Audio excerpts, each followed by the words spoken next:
choses du monde les plus touchantes. Le génie, toujours le sabre haut, eut la patience d'attendre que le malheureux eût achevé ses lamentations, mais il n'en fut nullement attendri. Tous ces regrets sont superflus, s'écria-t-il. Que tes larmes seraient du sang, cela ne m'empêcherait pas de te tuer, comme tu as tué mon fils. Quoi? Répliqua le marchand. Rien ne peut vous toucher.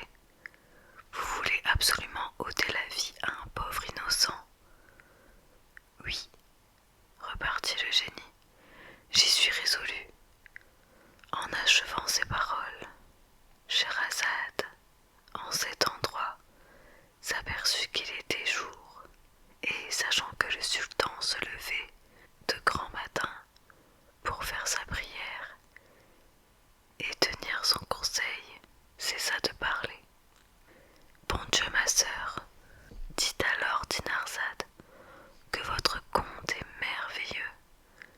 La suite est encore plus surprenante, répondit Scheherazade, et vous en tomberiez d'accord si le sultan voulait me laisser vivre encore aujourd'hui et me donner la permission de vous la raconter la nuit prochaine. Schahriar, qui avait écouté Scheherazade avec plaisir, dit en lui-même: j'attendrai jusqu'à demain, je la ferai toujours bien mourir, mais quand j'aurai entendu la fin de ce conte, ayant donc pris la résolution de ne pas faire ôter la vie à Scheherazade ce jour-là, il se leva pour faire sa prière et aller au conseil. Pendant ce temps-là, le grand vizir était dans une inquiétude cruelle. Au lieu de goûter la douceur du sommeil, il avait passé la nuit à soupirer et à plaindre le sort de sa fille, dont il devait être le bourreau. Mais si dans cette triste attente il craignait la vue du sultan, il fut agréablement surpris lorsqu'il vit que le prince entrait au conseil sans lui donner d'ordre funeste qu'il en attendait. Le sultan, selon sa coutume, passa la journée à régler les affaires de son empire, et quand la nuit fut venue, il coucha encore avec Scheherazade. Le lendemain, avant que le jour parût, Dinarzade ne manqua pas de s'adresser à sa sœur et de lui dire: ma chère sœur, si vous ne dormez pas, je vous en supplie, en attendant le jour, qui paraîtra bientôt, de continuer le conte d'hier. Le sultan n'attendit pas que Scheherazade lui en demande la permission. Achevez, lui dit-il, le conte du génie et du marchand. Je suis curieux d'en entendre la fin. Scheherazade prit alors la parole et continua son conte dans ces termes. Sire, quand le marchand vit que le génie allait lui trancher la tête, il fit un grand cri et lui dit: arrêtez, encore un mot de grâce, ayez la bonté de m'accorder un délai, donnez-moi le temps d'aller dire adieu à ma femme et à mes enfants, et de leur partager mes biens par un testament que je n'ai pas encore fait, afin qu'il n'ait point de procès après ma mort. Cela étant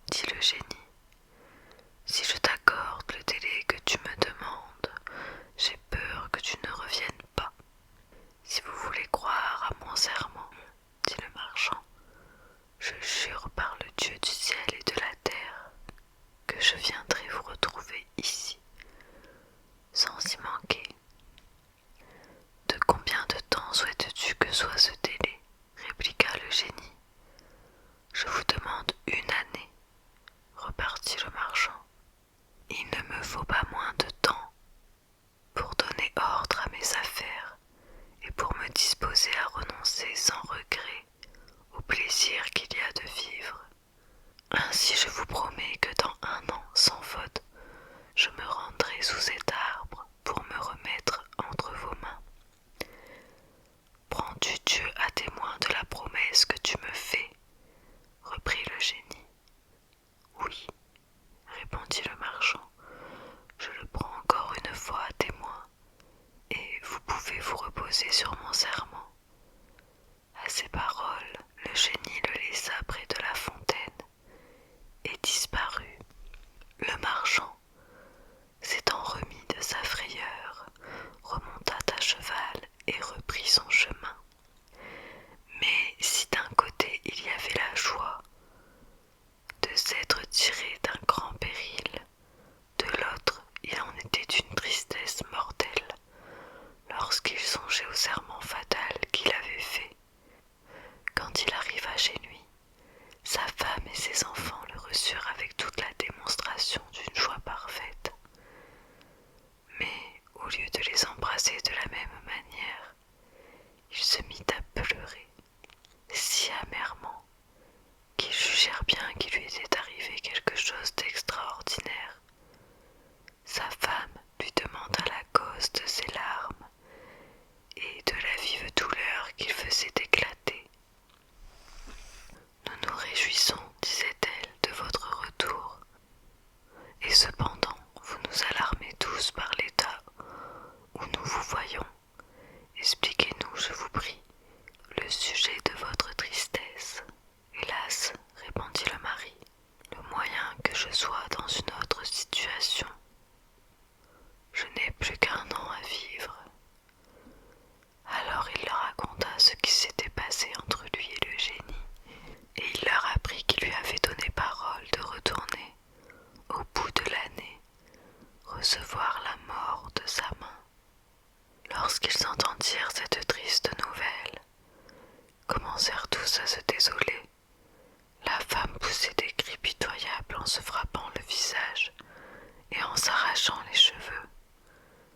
Les enfants, fondant en pleurs, faisaient retentir la maison de leurs gémissements, et le père cédant à la force du sang, mêlait ses larmes à leurs plaintes. En un mot, c'était le spectacle du monde, le plus touchant. Dès le lendemain, le marchand songea à mettre ordre à ses affaires et s'appliqua sur toutes choses à payer ses dettes. Il fit des présents à ses amis et de grandes aumônes aux pauvres, donna la liberté à ses esclaves de l'un et de l'autre sexe, partagea ses biens entre ses enfants, nomma des tuteurs pour ceux qui n'étaient pas encore en âge, et en rendant à sa femme tout ce qui lui appartenait, selon son contrat de mariage. Il l'avantagea de tout ce qu'il put lui donner, suivant les lois. Enfin, l'année s'écoula et il fallut partir. Il fit sa valise où il mit le drap dans lequel il devait être enseveli. Mais lorsqu'il voulut dire adieu à sa femme et à ses enfants, on n'a jamais vu une douleur plus vive. Il ne pouvait se résoudre à les perdre. Ils voulaient tous l'accompagner et aller mourir avec lui. Néanmoins, comme il fallait se faire violence et quitter des objets si chers, « Mes enfants, leur dit-il, j'obéis à l'ordre de Dieu en me séparant de vous. Imitez-moi et soumettez-vous courageusement à cette nécessité et songez que la destinée de l'homme est de mourir. » Après avoir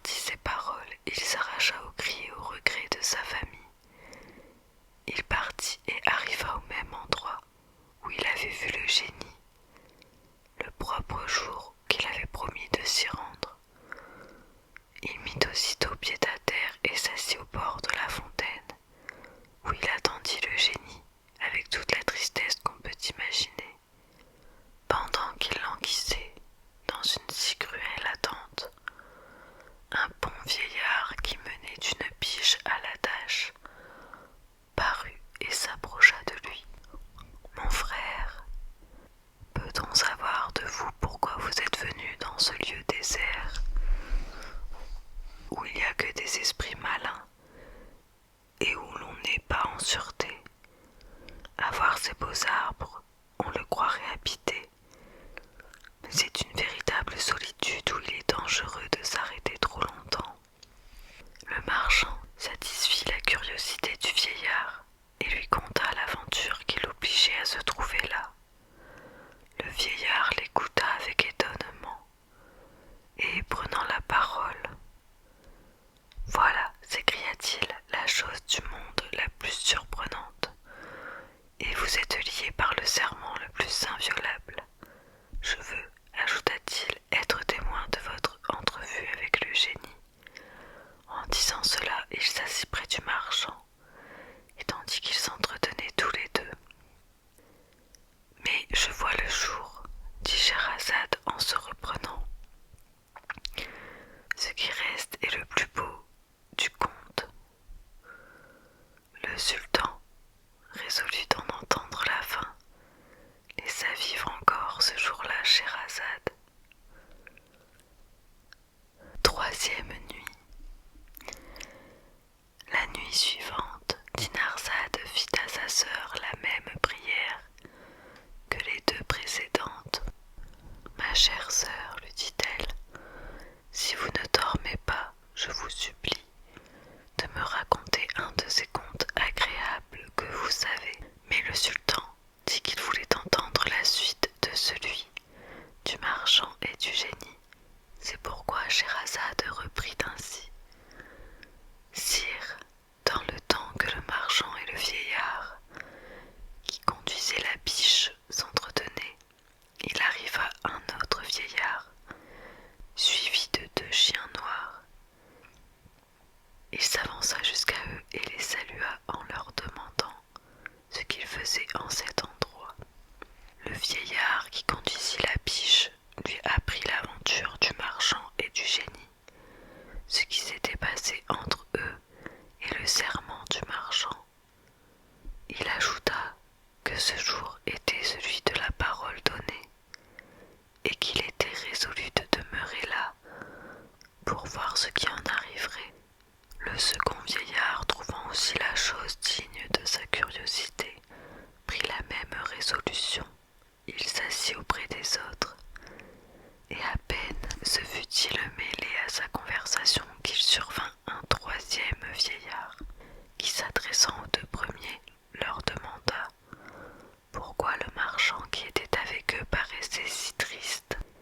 On lui en dit le sujet, qui lui parut si extraordinaire, qu'il souhaita aussi être témoin de ce qui se passerait entre le génie et le marchand.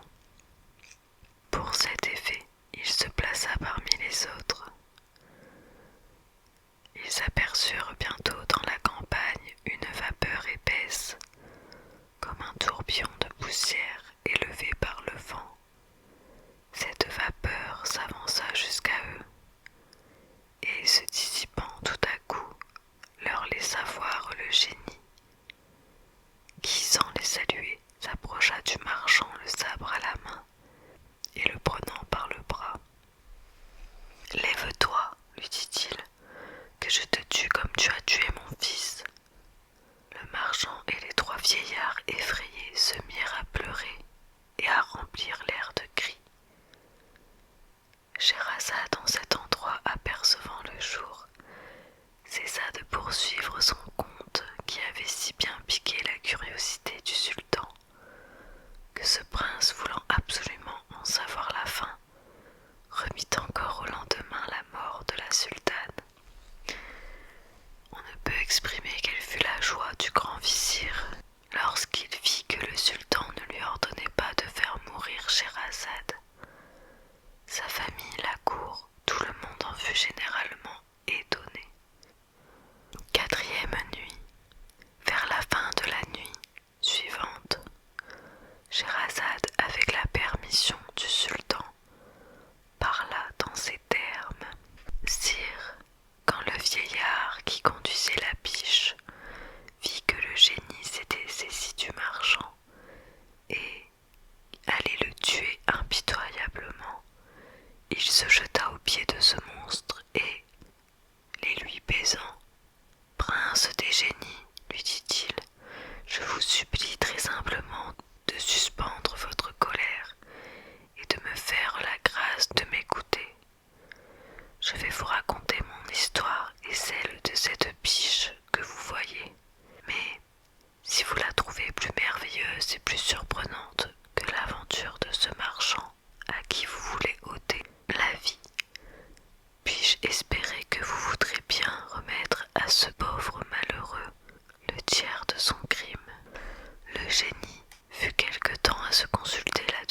c'est mieux de les faire dans l'ordre et de les regarder dans l'ordre pour mieux comprendre l'histoire de fond.